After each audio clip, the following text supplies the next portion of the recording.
Now, what teams have been doing, and we'll see if the 49ers do this.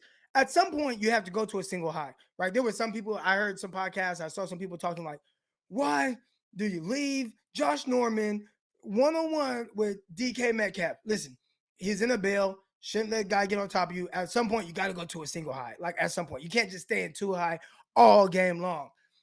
When it comes to the Cincinnati Bengals, and we'll see how much the 49ers go to a single high, but if I were guarding Jamar Chase, and I think talking to the Bengals guys, Locked On 49ers, Locked On Bengals crossover, go listen to that. Locked On 49ers, any streaming site that you use to listen to podcasts. But if I were defending Jamar Chase and kind of what's been going on, it sounds like people have been going more to a bracket coverage, just too high. And one thing about Jamar Chase and how he won early on, he will run by you, and he is a terrific vertical threat. He's a great vertical threat, Jamar Chase is.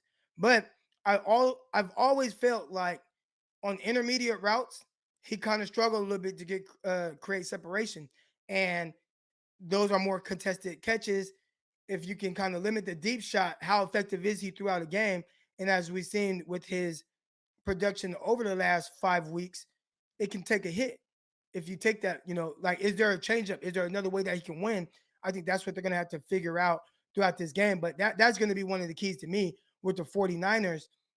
Do you play more too high to limit the big shots? Because even then, I mean, we're talking about Jamar Chase, but we just talked about how T. Higgins, he went crazy last week. He's actually has like back-to-back, 100-plus yard games where he's catching, jump balls and fades and sidelines and all these different things. A huge catch radius.